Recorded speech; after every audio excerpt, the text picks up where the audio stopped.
إن الحمد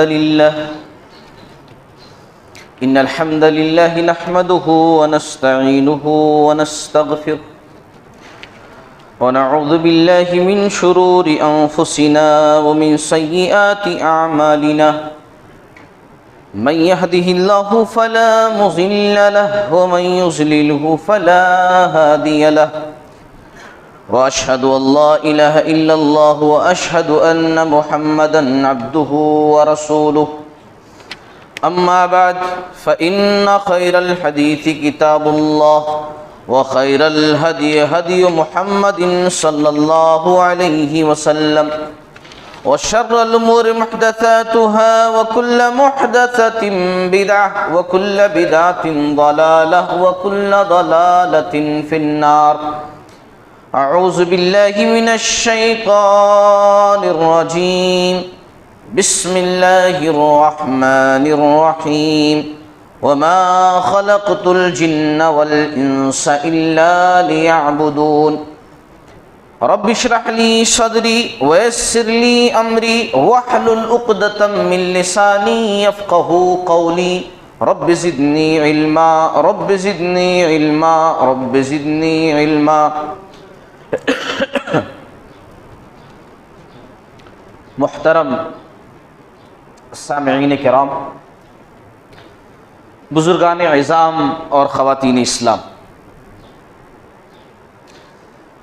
سب سے پہلے خالق کونین، مالک ارض و سما اللہ جل شانہ کی تعریف ہو، جو حقیقی معنوں میں تعریف کا مستحق ہے، لائق ہے، سزاوار ہے۔ تمام نبیوں پر خصوصاً آخری نبی جناب محمد رسول اللہ صلی اللہ علیہ وسلم پر بیش بہا بے شمار درود و سلام کا تحفہ ہو، جن کے ذریعے سے اسلام جیسی عظیم نعمت ہم تک پہنچی صلی اللہ علیہ وسلم۔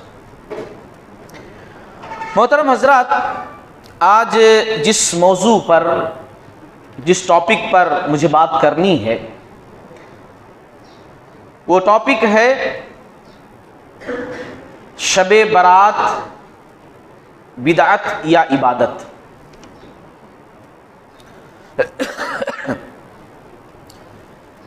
موضوع کو سمجھنے کے لیے سب سے پہلے میں مختصر سا مفہوم بدعت اور عبادت کا آپ لوگوں کے سامنے رکھ دوں، تاکہ اس کے بعد جو باتیں بیان کروں وہ سمجھ میں آئیں۔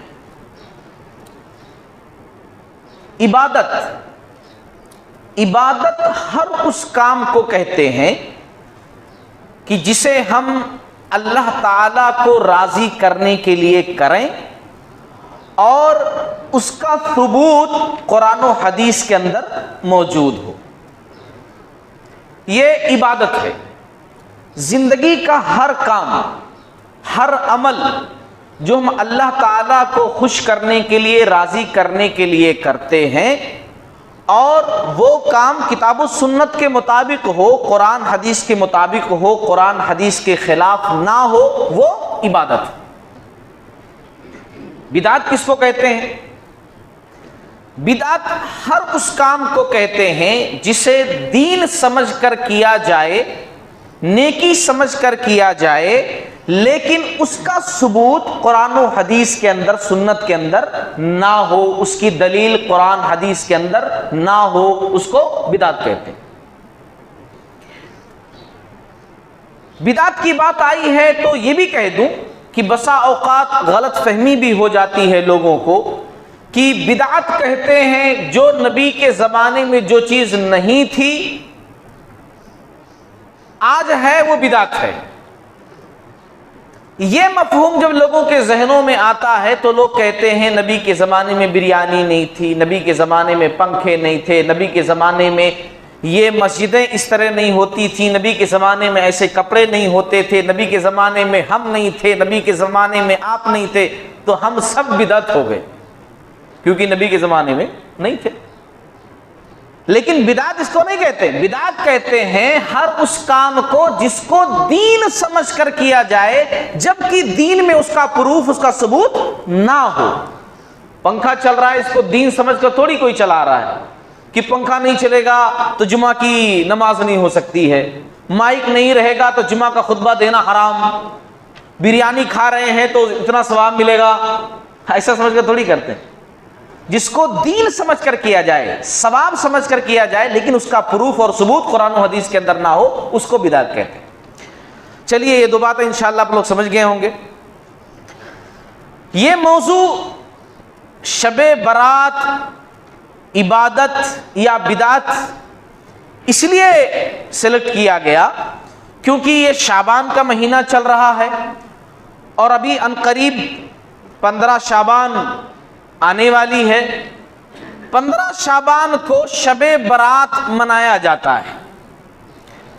شب برات پر میں آؤں اس سے پہلے میں بتا دوں کہ رسول اللہ صلی اللہ علیہ وسلم اس مہینے کے اندر کیا کرتے تھے.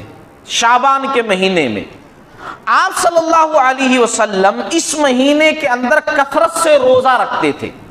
ناٹ 15 شعبان، اس مہینے میں، ایک ڈیٹ کو نہیں، اس مہینے میں آپ صلی اللہ علیہ وسلم کثرت سے روزہ رکھتے تھے. بسا اوقات پورا مہینہ رکھتے تھے. ہم کو تعلیم دی ہے آپ صلی اللہ علیہ وسلم نے کہ شروع میں رکھ لو بعد میں نہ رکھو. یعنی کہ 15 ڈیز جو شروع کے ہیں شعبان کے 15 دن، وہ پہلے صرف 15 کو نہیں، مطلب 1 سے لے کر کے 10 تک، 11 تک، 12 تک، 15 تک شروع میں ایسا رکھ لو. روزہ کر رکھنا ہے تمہیں، نفلی روزہ، اور باقی میں نہ رکھو. باقی اس لیے کہ رمضان کے لیے فٹ رہو، ورنہ پوری تھکان اسی مہینے میں کر لو گے نفلی روزہ رکھتے ہوئے تو بعد میں، اس کے بعد رمضان آنے والا انشاءاللہ، پھر اس میں کیسے رکھو گے اسی میں جب تھک جاؤ گے. ہاں اب رسول اللہ صلی اللہ علیہ وسلم کیوں پورا رکھ لیتے تھے کبھی کبھی؟ کیونکہ آپ صلی اللہ علیہ وسلم کو اللہ تعالیٰ نے ایکسٹرا پاور دے رکھا تھا، ایک الگ طاقت دے رکھی تھی. آپ صلی اللہ علیہ وسلم کو اتنا فرق نہیں پڑتا تھا. اسی لیے آپ صلی اللہ علیہ وسلم نے کہا بھی ہے اور کیا بھی ہے کہ روزہ رکھو، نہیں بھی رکھو، روزہ رکھ بھی سکتے ہو لیکن رکھو تو اس طریقے سے رکھو تاکہ رمضان کے لیے فٹ رہو، اس میں نہ سست پڑ جاؤ، کیونکہ اس کے روزے رکھنا رمضان کے وہ تو ضروری ہے، وہ نہیں رکھو گے تو گنہگار ہو جاؤ گے. اچھا اس مہینے میں اتنا روزہ کیوں رکھتے تھے آپ صلی اللہ علیہ وسلم؟ اس کا ثبوت سنن نسائی کی ایک حدیث ہے کتاب الصیام کی. آپ صلی اللہ علیہ وسلم سے پوچھا گیا کہ اس مہینے میں آپ اتنا کثرت سے روزہ کیوں رکھتے ہیں شعبان کے مہینے میں؟ تو آپ صلی اللہ علیہ وسلم نے کہا کہ دراصل اس مہینے میں ہمارے اعمال جو ہیں اللہ تعالیٰ کے سامنے پیش کیے جاتے ہیں، تو میں چاہتا ہوں کہ جس مہینے میں میرے اعمال اللہ تعالیٰ کے سامنے پیش کیا جائیں میں روزے سے رہوں. اس لیے آپ صلی اللہ علیہ وسلم جو ہے کثرت سے روزہ رکھتے تھے اس مہینے کے اندر. 15 شعبان کو نہیں کہ ایک رات جاگ کر کے پھر دوسری صبح روزہ رکھتے تھے، نہیں، اس مہینے میں کثرت سے روزہ رکھتے تھے. اچھا ایک بات اور بھی ذکر کر دوں میں کہ ہمارے اعمال جو ہوتے ہیں نا وہ روزانہ بھی اللہ تعالیٰ کے سامنے پیش کیے جاتے ہیں. روزانہ صبح و شام، فجر کی نماز کے وقت، عصر کی نماز کے وقت جو ہے اللہ تعالیٰ کے سامنے روزانہ ڈیلی کے ہمارے اعمال جو ہوتے ہیں وہ اللہ تعالیٰ کے سامنے پیش کیے جاتے ہیں. صحیح بخاری صحیح مسلم کی حدیث ہے. اور ہفتے میں بھی ہمارے اعمال نامے پیش کیے جاتے ہیں ہفتہ واری.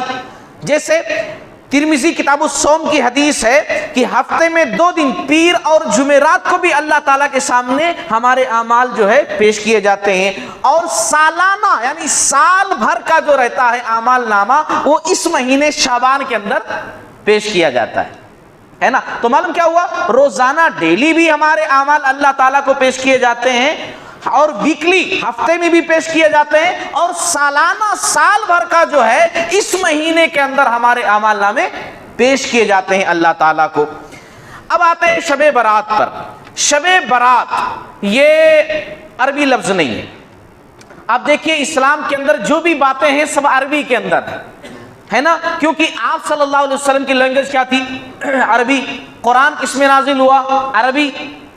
تو ہم دیکھتے ہیں کہ عید الفطر ہماری عید ہے عید الفطر، اس کا نام جو ہے عربی میں عید الفطر، فطرے والی عید، فطرہ نکالتے ہیں نا، فطرے والی عید، عید الاضحیٰ قربانی والی عید۔ لیکن شب برات، شب یہ فارسی لفظ ہے، شب جو ہے فارسی لفظ، ہاں برات جو ہے یہ جو ہے عربی لفظ ہے، لیکن شب جو ہے یہ فارسی لفظ ہے۔ معلوم کیا ہوا کہ کسی نے بعد میں اس کو بنایا ہے، اس سنٹنس کو، اس جملے کو، شب برات، کیونکہ اگر نبی کے زمانے میں یہ چیز ہوتی تو فارسی میں نہیں ہوتی، کیونکہ نبی نے کوئی بات فارسی میں نہیں بتائی ہے۔ آپ صلی اللہ علیہ وسلم کی زبان عربی میں تھی تو ساری باتیں جو آپ صلی اللہ علیہ وسلم نے عربی میں بتائی ہیں، تو یہ بات بھی عربی میں ہوتی ہے نا۔ فارسی میں ہونا اس بات کا پروف ہے کہ بعد میں کسی نے اس چیز کو بنا دیا ہے، آپ صلی اللہ علیہ وسلم کے زمانے میں یہ چیز نہیں تھی۔ اب شب برات کے اندر جو چیزیں پائی جاتی ہیں، جو چیزیں کرتے ہیں آج کل معاشرے کے اندر، ہم ایک ایک چیز کو دیکھیں گے۔ میں اسی لیے سمجھانے کے انداز میں آپ لوگوں سے گفتگو کر رہا ہوں تاکہ بات سمجھ میں آئے، بات سمجھ میں آئے، ایک درس کے انداز میں بات کر رہا ہوں۔ دیکھیے ایک ایک چیز کو دیکھتے ہیں۔ سب سے پہلا سوال کہ کیا اس رات کو جاگنا چاہیے؟ بہت سارے لوگ مجھ سے یہی سوال کرتے ہیں، کیا 15 شعبان کو جو شب برات یا مبارک رات ہے نا، یا مردوں کی عید، جو بھی کہہ لیجئے، جو بھی نام ہو، بہت سارے نام معاشرے کے اندر اس کے ہیں، ہے نا، جتنے بھی نام ہو، جو بھی آپ کے دماغ میں ہو، تو کیا اس رات کو جاگنا چاہیے اور قبرستان جانا چاہیے؟ یہ سوال ہے۔ چلیے یہ سوال لوگ کیوں کرتے ہیں؟ کیونکہ ایک واقعہ بڑا مشہور ہو گیا ہے اس رات کے تعلق سے، کہ آپ صلی اللہ علیہ وسلم اس رات کو قبرستان گئے تھے۔ واقعہ بڑا مشہور ہو گیا۔ واقعہ کیا ہے؟ پہلے واقعہ سن لیجئے، اس کے بعد آگے گفتگو کرتے ہیں۔ صحیح مسلم کتاب الجنائز کی حدیث ہے، اما عائشہ رضی اللہ تعالی عنہا حدیث بیان کر رہی ہیں، کہتی ہیں کہ ایک رات کا واقعہ ہے۔ اس حدیث کے اندر، صحیح مسلم کے اندر، ذہن دماغ میری طرف رکھیے تبھی بات سمجھ میں آئے گی میں سمجھانا کیا چاہتا ہوں۔ اس حدیث کے اندر 15 شعبان کا کہیں تذکرہ نہیں ہے، کہ شعبان کا مہینہ نہیں، کسی مہینہ کا ذکر نہیں، 15 تاریخ کوئی تاریخ نہیں۔ کہتی ہیں ایک رات کا واقعہ، یعنی لائف میں ایک رات کا واقعہ ہے۔ اب لوگوں نے کیا کیا، اس کو چپکا دیا یہاں لا کر کے۔ اس حدیث کے اندر کہیں بھی 15 شعبان نہیں ہے، نہ شعبان کا مہینہ ہے، نہ کوئی ڈیٹ، نہ کوئی تاریخ، ایک رات کا واقعہ ہے کہ اللہ کے نبی صلی اللہ علیہ وسلم میرے پاس تھے، میری باری تھی، کئی بیویاں تھیں آپ صلی اللہ علیہ وسلم کی، تو میرے حجرے میں تھے، میری باری تھی۔ آپ صلی اللہ علیہ وسلم نے عشاء وغیرہ کی نماز پڑھنے کے بعد سونے کی تیاری کرنے لگے، اپنا جوتا وغیرہ نکالے، میں بھی اضافے کپڑے وغیرہ نکالی، اور پھر اس کے بعد سو گئے آپ صلی اللہ علیہ وسلم میرے بازو میں آ کر کے۔ یہاں دیکھیے کیا پتا چل رہا ہے کہ آپ صلی اللہ علیہ وسلم جاگ نہیں رہے تھے بلکہ سونے کی تیاری کر رہے تھے، ہے نا۔ یہ حدیث سمجھ جائیں گے نا تو بات اتنی بڑی سمجھ میں آ جائے گی۔ یہی واقعہ بار بار لوگوں کے سامنے بیان کیا جاتا ہے لیکن لوگ سمجھتے ہی نہیں ہے۔ آپ صلی اللہ علیہ وسلم سونے کی تیاری کر رہے تھے، بستر پر پہنچ گئے۔ اما عائشہ رضی اللہ تعالیٰ عنہا ارشاد فرماتی ہیں، کہتی ہیں کہ آپ صلی اللہ علیہ وسلم جو ہے بستر پر لیٹ گئے، جوتے وغیرہ رکھ دیے، پھر اس کے بعد جب آپ صلی اللہ علیہ وسلم نے محسوس کیا کہ میں سو گئی ہوں حالانکہ میں جاگ رہی تھی، تو آپ صلی اللہ علیہ وسلم چپکے سے اٹھے اور اپنے جوتے وغیرہ لیے اور پھر اس کے بعد باہر نکل گئے، دھیرے سے دروازہ کھول کر کے، پھر دروازہ دھیرے سے بند کر کے۔ میں بھی آپ صلی اللہ علیہ وسلم کا پیچھا کرنے لگی، آخر اتنا چپکے سے کیوں جا رہے ہیں آپ صلی اللہ علیہ وسلم۔ میں نے پیچھا کیا تو میں نے کیا دیکھا کہ آپ صلی اللہ علیہ وسلم بقیع قبرستان گئے، جنت البقیع جس کو کہتے ہیں، بقیع قبرستان گئے۔ پھر میں نے دور سے دیکھا کہ آپ صلی اللہ علیہ وسلم جو ہے ہاتھ اٹھا کر 3 مرتبہ دعا کیے، پھر اس کے بعد آپ پلٹے، جیسے ہی پلٹے میں بھی تیزی سے پلٹی کہ کہیں آپ صلی اللہ علیہ وسلم مجھے نہ دیکھ لیں، میں بھی آپ صلی اللہ علیہ وسلم کے آگے جلدی جلدی چلتے ہوئے بستر پر آ کر کے لیٹ گئی۔ اب آپ صلی اللہ علیہ وسلم پھر جو ہے گھر کے اندر داخل ہوئے، میری سانس پھولی ہوئی تھی کیونکہ ظاہر سی بات تیز تیز چل کر کے آئی تھی بھاگتے ہوئے۔ تو آپ صلی اللہ علیہ وسلم نے کہا کیا ہوا عائشہ، یہ سانس کیوں پھولی ہوئی تمہاری ہے، تم بتاؤ نہیں تو عرش والا مجھے بتا دے گا، میں نبی ہوں، اللہ تعالیٰ میسج بھیج دے گا کہ کیا بات ہے، مجھے بتاؤ کیا وجہ ہے۔ تو کہتی ہیں کہ میں نے پوری سٹوری سنا دی کہ آپ ایسا نکلے تو میں نے پیچھا کیا۔ تو آپ صلی اللہ علیہ وسلم نے کہا کیا تمہیں اس بات کا ڈر تھا کہ تمہارے باری والے دن میں کسی اور بیوی کے پاس نہ چلا جاؤں؟ اے عائشہ، کیا اللہ اور اس کا رسول تمہارے ساتھ ناانصافی کریں گے؟ بالکل بھی نہیں۔ دیکھو بات کیا ہے، میں نے ایسا کیوں کیا کہ جب میں سونے کی تیاری کرنے لگا جبریل علیہ السلام آئے دروازے کے پاس، تم اضافی کپڑے نکالے ہوئی تھی اس لیے اندر نہیں آئے، باہر سے انہوں نے آواز دی، مجھے پکارا، اسی لیے میں چپکے سے اٹھا اور انہوں نے مجھے کہا کہ اللہ کا حکم ہے کہ آپ جا کر کے بقیع قبرستان والوں کے لیے دعا کریں، ان کے لیے دعا کریں، ان کی مغفرت کے لیے دعا کریں، تو اسی لیے میں جو ہے چپکے سے گیا اور ان کے واسطے میں نے دعا کی، میں نے جو ہے دعا کی۔ اچھا، اما عائشہ رضی اللہ تعالی عنہا نے فوراً سوال کیا، یا رسول اللہ صلی اللہ علیہ وسلم اگر میں کبھی جاؤں قبرستان تو کیسے دعا کروں؟ بات واضح ہو گئی نا وہاں پر کہ بھائی کیوں گئے تھے، ان کے سوال کا جواب مل گیا، اور فوراً خود بھی سوال کر لیا اگر میں کبھی جاؤں تو کیسے دعا کروں۔ اس سے معلوم ہوتا ہے کہ عورتیں بھی کبھی کبھار قبرستان جا سکتی ہیں، اگر حالات ایسے بنے تو، جانے کے کوئی خطرہ وغیرہ نہ ہو، کوئی پرابلم نہ ہو تو کبھی کبھار جا سکتی، قبرستان، مزار پر نہیں، قبر پر نہیں، قبرستان ہے نا، ایسا نہ بول دیں عورتیں جا کر کے کہ مولانا بولے ہیں کہ جا سکتے، چلو فلاں مزار گھوم کر کے آتے ہیں، وہاں دیکھ کر کے آتے ہیں، یہ کر کے آتے ہیں۔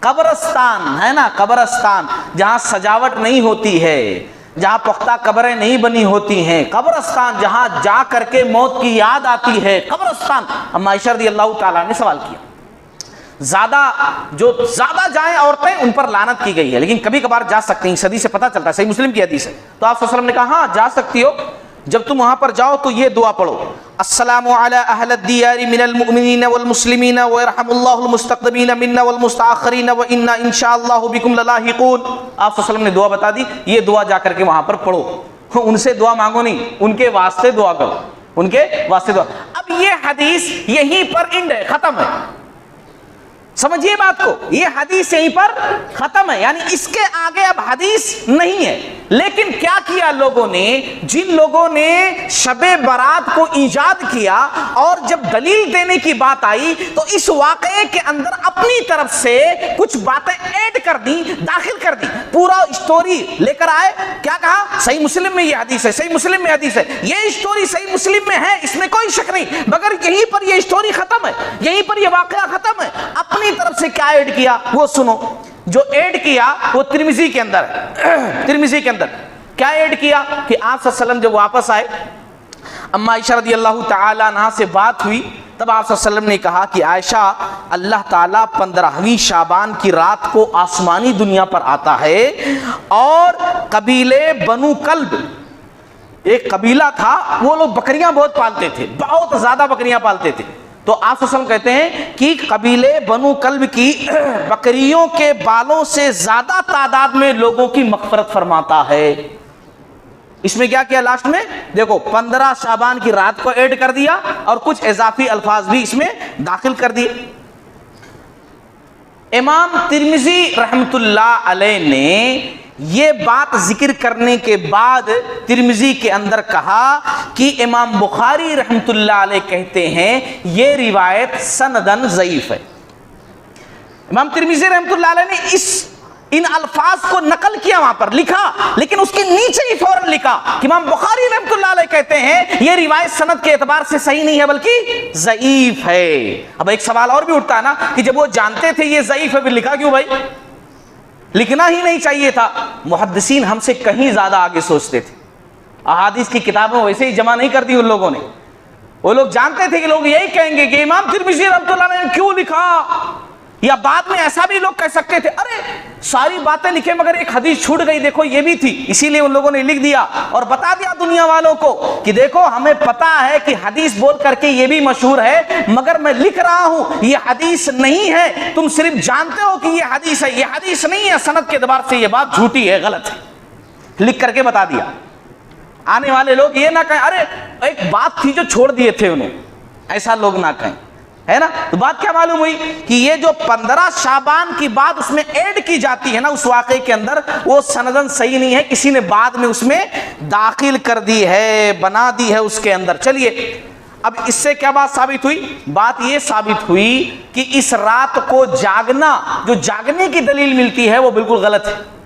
اللہ کے نبی صلی اللہ علیہ وسلم خود سو رہے تھے، پورے صحابہ سو رہے تھے، مدینہ والے سو رہے تھے، اما عائشہ رضی اللہ تعالیٰ عنہ خود سو رہی تھی، سب سونے کی تیاری کر رہے تھے، کہاں جاگنے کی رات ہے، یہ سو رہے تھے سب لوگ۔ اچھا قبرستان جانا چاہیے، 15 شعبان کا وہاں کوئی ذکر نہیں ہے کہ 15 شعبان کی رات کو جانا چاہیے۔ آدمی کبھی بھی جائے اللہ رب العالمین کی یاد میں، دنیا سے اپنے آپ کو دور کرنے کے لیے، اللہ سے لو لگانے کے لیے، موت کو یاد کرنے کے لیے کبھی بھی قبرستان جا سکتا ہے۔ 15 شعبان کو اپنے آپ سے فکس کر لینا یہ اسلامی طریقہ نہیں ہے۔ چلیے اب آگے بات بڑھاتے ہیں، وقت بڑی تیزی سے گزر رہا ہے، کہ 15 شعبان کی صبح کو روزہ رکھنا چاہیے کیا؟ دوسرا سوال، 15 شعبان کی صبح کو، یعنی رات جاگتے ہیں نا، دوسری صبح روزہ رکھتے ہیں، تو کیا دوسری صبح روزہ رکھنا چاہیے؟ صحیح ہے۔ اس سلسلے میں ایک روایت ذکر کی جاتی ہے، یہ روایت موضوع ہے۔ موضوع کا مطلب بناوٹی ہے نا۔ علامہ البانی رحمۃ اللہ علیہ نے الموضوع کے اندر ذکر کیا ہے اس روایت کو، یعنی کسی نے گھڑ لیا ہے، بنا لیا ہے، حدیث نہیں ہوتی ہے، بس نبی کی طرف منسوب کر کے ایک بات جو ہے بنا لی اپنی طرف سے، اس کو موضوع بولتے ہیں۔ بات کیا بنا لی؟ بات یہ بنا لی کہ آپ صلی اللہ علیہ وسلم نے فرمایا جب شعبان کی 15ویں رات آئے تو تم اس میں قیام کرو، یعنی رات جاگو، نفل پڑھو اور اگلے دن کا روزہ رکھو، کیونکہ اس رات کی شام ہی سے اللہ آسمانی دنیا پر آ کر فرماتا ہے کیا کوئی مغفرت طلب کرنے والا ہے کہ میں اس کو معاف کر دوں، کیا کوئی رزق طلب کرنے والا ہے کہ میں اس کو رزق دوں، کیا کوئی بیمار ہے کہ میں اس کو ٹھیک کر دوں، یہاں تک کہ فجر کا وقت ہو جاتا ہے اللہ تعالیٰ آسمانی دنیا پر آتا ہے۔ تو یہ روایت سند کے اعتبار سے جب ضعیف ہے تو اس پر عمل بھی نہیں کر سکتے۔ مثلا دوسرے دن کا روزہ جو رکھتے ہیں وہ بھی غلط ہے۔ اور ایک بات میں پتے کی بتاؤں، صحیح بخاری صحیح مسلم کی حدیث ہے، اللہ تعالیٰ روزانہ آسمانی دنیا پر آتا ہے، صرف 15 شعبان کو نہیں، روزانہ آتا ہے اللہ تعالیٰ، روزانہ آسمانی دنیا پر آتا ہے تہجد کے وقت، اور ندا لگائی جاتی ہے، آواز لگائی جاتی ہے، کوئی ہے مجھ سے مانگنے والا جو مجھ سے مانگے، کوئی ہے سوال کرنے والا مجھ سے سوال کرے، کوئی ہے مجھ سے کچھ طلب کرنے والا مجھ سے طلب کرے۔ یہ آواز، یہ ندا اللہ تعالیٰ کی طرف سے فجر تک دی جاتی ہے، جبکہ ہم خواب خرگوش کے مزے لے رہے ہوتے ہیں، سو رہے ہوتے ہیں۔ تو اگر کوئی شخص کہے آسمانی دنیا پر اللہ تعالیٰ آتا ہے، یہ بات اسپیشل ہے، تو میں کہوں گا روزانہ اسپیشل ہوتا ہے، روزانہ جاگو، ایک دن بھی سو رکھو، روزانہ جاگو، کیونکہ یہ اسپیشل کام روزانہ ہو رہا، صرف 15 شعبان کو یہ کام نہیں ہوتا ہے، روزانہ ہوتا ہے۔ چلیے یہ بات بھی اچھا، یہاں پر ایک چیز اور بھی ذکر میں کر دوں کہ کوئی شخص ایسا بھی ہوتا ہے کہ ایام بیس کے روزے رکھتا ہے، یعنی کہ ہر مہینے، عربی کا جو مہینہ ہے 13، 14، 15 روزہ رکھتا ہے، وہ اس کی عادت ہے، نبی کی سنت بھی ہے، ہر مہینے کی 13، 14، 15 تاریخ کو نفلی روزہ رکھتا ہے۔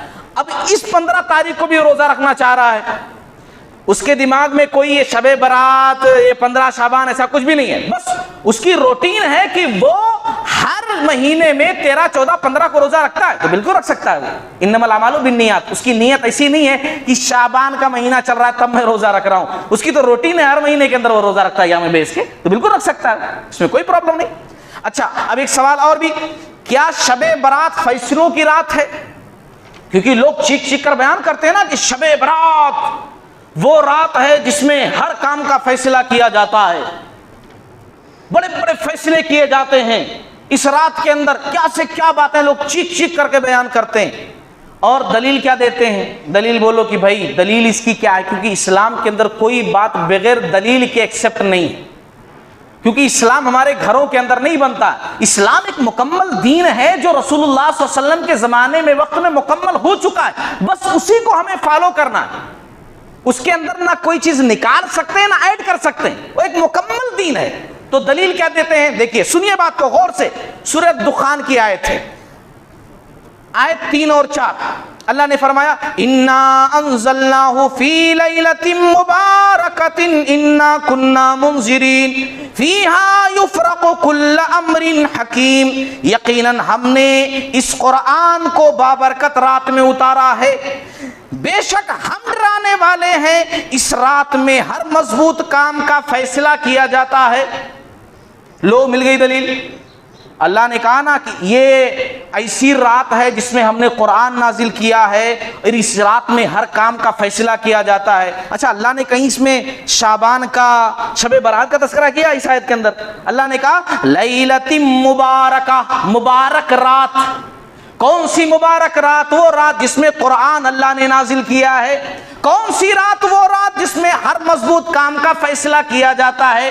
اب سوال یہ ہے کہ لیلۃ مبارکہ، مبارک رات کون سی ہے جو یہاں ذکر کی گئی ہے؟ کیونکہ لوگ آج یہ کہہ رہے ہیں کہ لیلۃ مبارکہ سے مراد، مبارک رات سے مراد شب برات ہے، لیکن اللہ نے یہاں اشارہ کر دیا۔ اشارہ کیا کر دیا؟ کہ ہم نے اس مبارک رات میں قرآن نازل کیا ہے۔ اب جواب مل گیا، قرآن سے ہی جواب مل گیا۔ اللہ نے قرآن کو کس رات میں نازل کیا ہے؟ قرآن کی تفسیر سب سے بہترین تفسیر کب ہوتی ہے معلوم؟ جب قرآن کی ایک آیت کا مطلب آپ دوسری آیت میں ڈھونڈیں، ایک آیت کو قرآن ہی کے اندر اس کا جو ہے واضح دلیل مل جائے کہ ہاں بھائی یہ جو اللہ تعالیٰ نے اشارہ کیا ہے اس کا اصل مطلب یہ ہے، قرآن میں ہی مل جائے، قرآن میں ہی ڈھونڈیں۔ اللہ نے کیا کہا؟ اللہ نے کہا انا انزلناہ فی لیلۃ القدر، ہم نے اس قرآن کو قدر والی رات میں نازل کیا ہے۔ اچھا، قدر والی رات کب آتی ہے؟ شعبان کے مہینے میں نہیں، رمضان کے مہینے میں آتی ہے نا؟ تو اللہ نے جو کہا نا ہم نے قرآن مبارک رات میں نازل کیا، اس مبارک رات سے مراد شب برات کی رات نہیں ہے، شعبان کی رات نہیں ہے، بلکہ کون سی رات ہے؟ رمضان کے مہینے میں جو قدر والی رات ہے وہ مراد ہے، کیونکہ اللہ نے قرآن کو رمضان کے مہینے میں نازل کیا ہے۔ سورہ بقرہ میں اللہ نے اعلان کیا شہر رمضان الذی انزل فیہ القرآن، رمضان وہ مہینہ ہے جس کے اندر ہم نے قرآن کو نازل کیا ہے، شعبان کے مہینے میں نہیں، ہے نا؟ تو منبر و محراب سے ایسا بولا جاتا ہے اور آپ لوگ بھی تسلیم کر لیتے ہو، ہاں بھائی قرآن میں دلیل مل رہی ہے، حدیث سے دلیل مل رہی ہے، قرآن کو سمجھو تو صحیح۔ اللہ رب العالمین نے کیا کہا؟ کہا کہ ہم نے اس قرآن کو رمضان کے مہینے میں قدر والی رات میں لیلۃ القدر میں نازل کیا ہے۔ تو یہ کانسیپٹ جو ہمارے پاس ہے کہ لیلۃ المبارکہ سے مراد شب برات ہے، قرآن میں اس کا ذکر ہے، وہ بالکل رانگ ہے، وہ غلط ہے نا؟ وہ غلط ہے، وہ غلط ہے۔ اچھا، ایک چیز اور بھی، کیا روحیں دنیا میں آ سکتی ہیں؟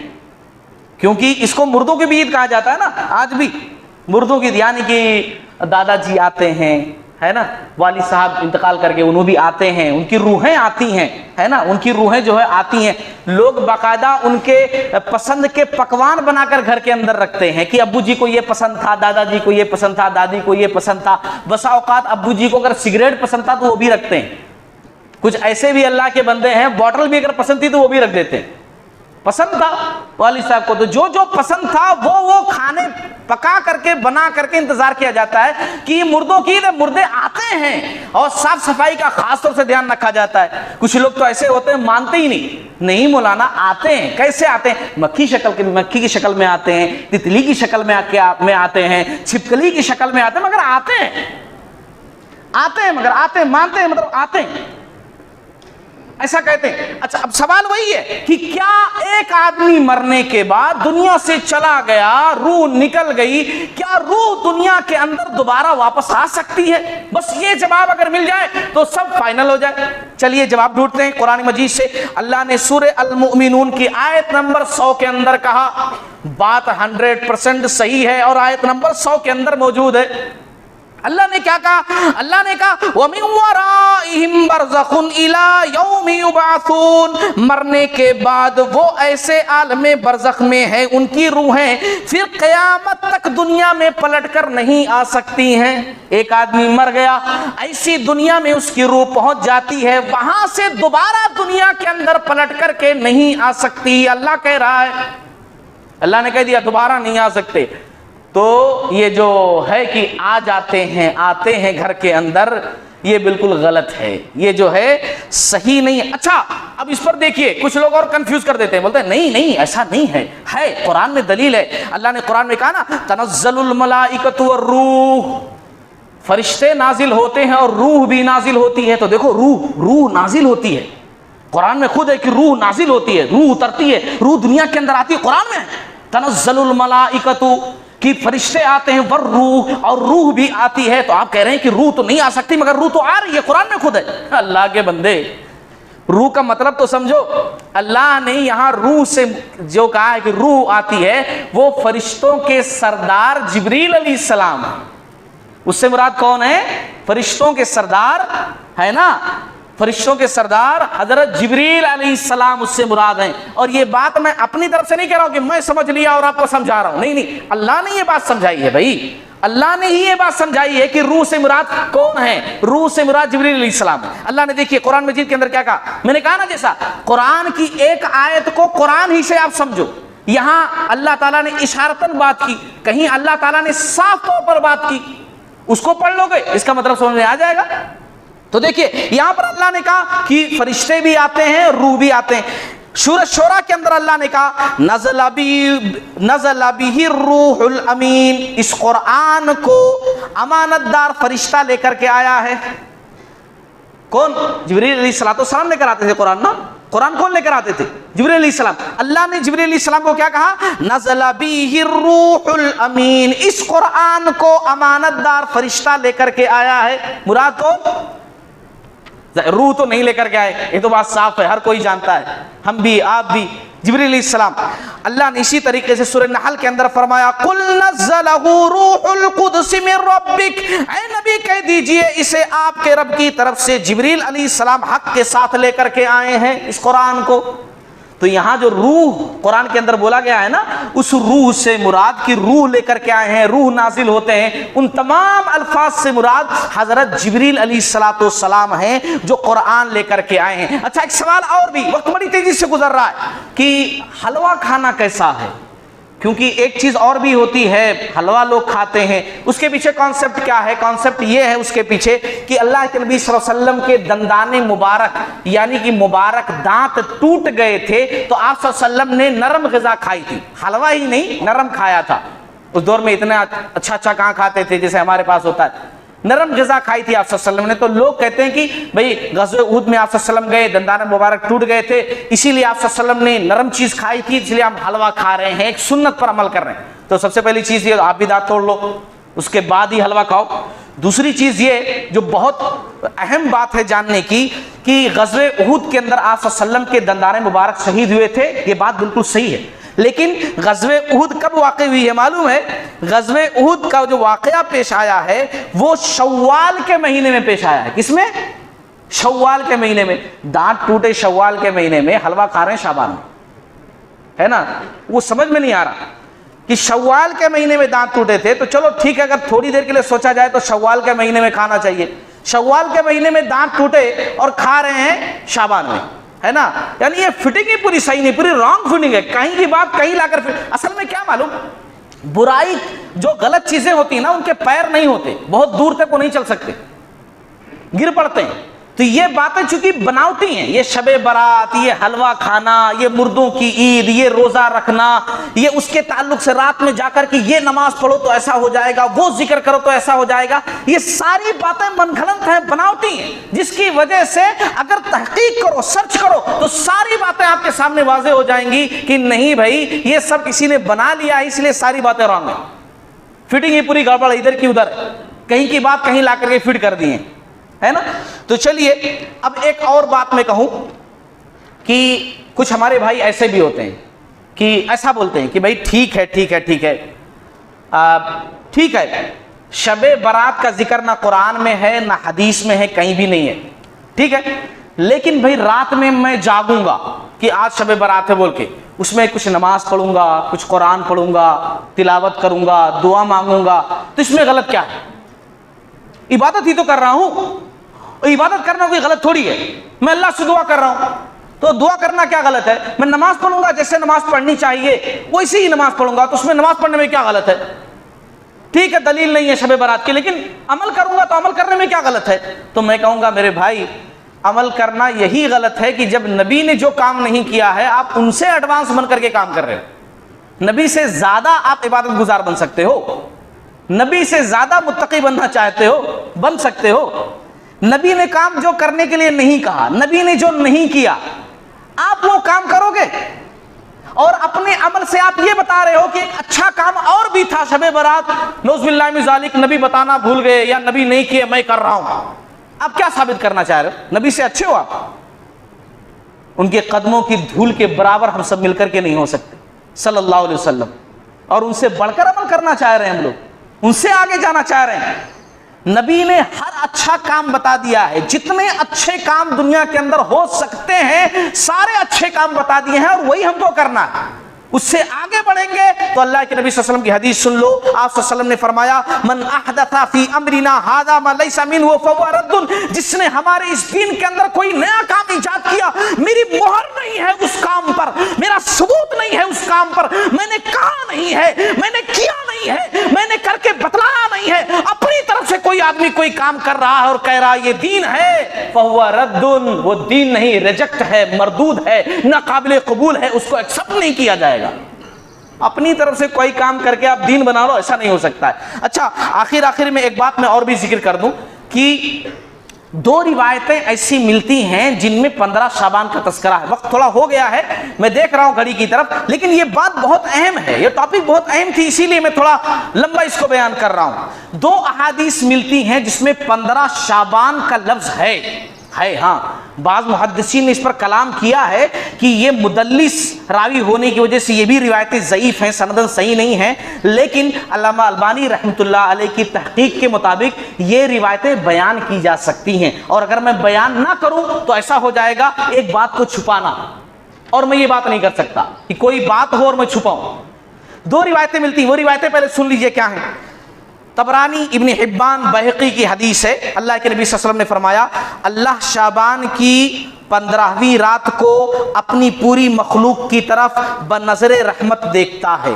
15ویں شعبان کی رات کو اللہ تعالیٰ اپنی مخلوق کی طرف بنظر رحمت دیکھتا ہے، پھر مشرک اور کینہ پرور کی سوا باقی ساری مخلوق کو بخش دیتا ہے۔ مشرک کو نہیں بخشتا، اور جن کے دلوں کے اندر کینہ، کپٹ، چغلی، حسد، غیبت یہ چیزیں رہتی ہیں ان کو نہیں بخشتا ہے، باقی سارے لوگوں کو بخش دیتا ہے۔ اسی طریقے سے ایک روایت اور بھی ملتی ہے صحیح الجامع کی، بے شک اللہ تعالیٰ شعبان کی 15ویں رات کو اپنے بندوں پر رحمت کی نظر ڈالتا ہے، پھر مومنوں کو معاف کر دیتا ہے، کافروں کو ڈھیل دے دیتا ہے، اور کینہ پرور لوگوں کو چھوڑ دیتا ہے کہ وہ اپنے دلوں کو کینہ، کپٹ، حسد، بغض، نفرت سے پاک و صاف کر لیں۔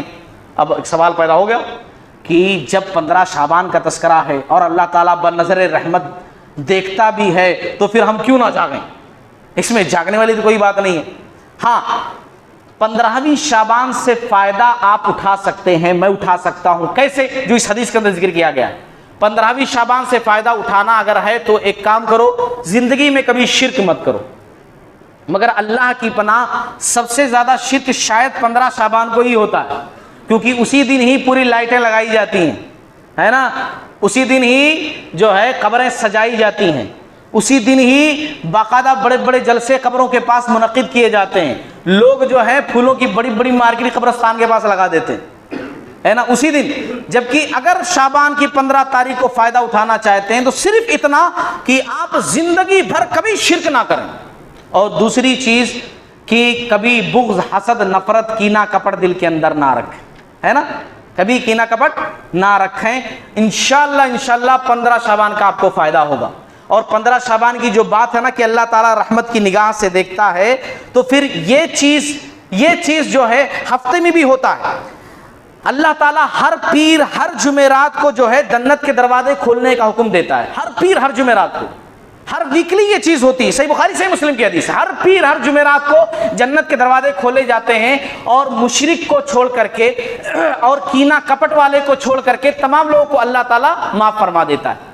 جو اچھے لوگ ہوتے ہیں ان کے گناہوں کو اللہ تعالیٰ معاف فرما دیتا ہے، چھوٹے چھوٹے گناہوں کو، بڑے گناہوں کے لیے توبہ کی ضرورت ہے۔ تو ویکلی بھی یہ کام ہوتا ہے، تو کوئی یہ نہ کہے کہ دیکھو 15 شعبان کو جو ہو رہا تھا وہ اسپیشل ہے، نہیں، ویکلی بھی یہ ہوتا ہے، ہر ہفتے ہوتا ہے یہ کام۔ تو اسی لیے تمام باتوں کا خلاصہ عزیزان گرامی یہ ہے جو میں نے ذکر کیا کہ 15 شعبان کا نام لے کر کے جو شب برات لفظ کہا جاتا ہے اس کی کوئی اصل اسلام کے اندر موجود نہیں ہے۔ دوسری چیز، 15 شعبان کی رات کو رات جاگنے کی رات بنا لینا یہ بھی شرعاً درست نہیں ہے۔ دوسرے دن اسپیشل 15 شعبان کی رات کے بعد پھر روزہ رکھنا وہ بھی غلط ہے نا، وہ بھی صحیح نہیں ہے۔ مردوں کا گھروں کے اندر آنا یا دنیا میں دوبارہ لوٹ کر کے آنا یہ بھی شرعاً درست نہیں ہے، کتاب و سنت کے جو ہے خلاف ہیں۔ معلوم کیا ہوا کہ جو شب برات کا نام لے کر کے ہم لوگ یا معاشرے کے اندر مسلمان طبقہ جو کچھ کر رہا ہے وہ عبادت نہیں ہے بلکہ بدعت ہے،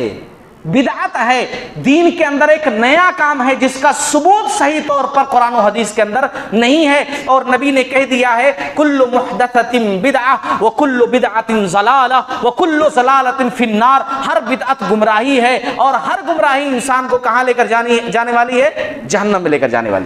اللہ تعالیٰ ہم تمام لوگوں کو کہنے سننے سے زیادہ عمل کرنے کی توفیق عطا فرمائے، یہ باتیں ہم خود سنے ہیں دوسروں تک پہنچانے والا بنائے، باری تعالیٰ خالص کتاب و سنت کے مطابق زندگی گزارنے والا بنائے، نبی سے سچی محبت کرنے والا بنائے، نبی کے باتوں پر عمل کرنے والا بنائے، نبی جس چیز کو پسند کرتے تھے اس کو پسند کرنے والا بنائے، نبی جس چیز کو ناپسند کرتے تھے اس کو ناپسند کرنے والا بنائے۔ ہمارا ہنسنا بولنا اٹھنا بیٹھنا کھانا پینا سونا جاگنا ہر کام ہر عمل نبی کے طریقے کے مطابق ہو۔ باری تعالیٰ جو چیزیں مانگتے ہیں وہ بھی عنایت فرما دے، جو چیزیں نہیں مانگ پاتے ہیں بھول جاتے ہیں وہ بھی عنایت فرما دے، آمین۔ وآخر دعوانا ان الحمد للہ رب العالمین۔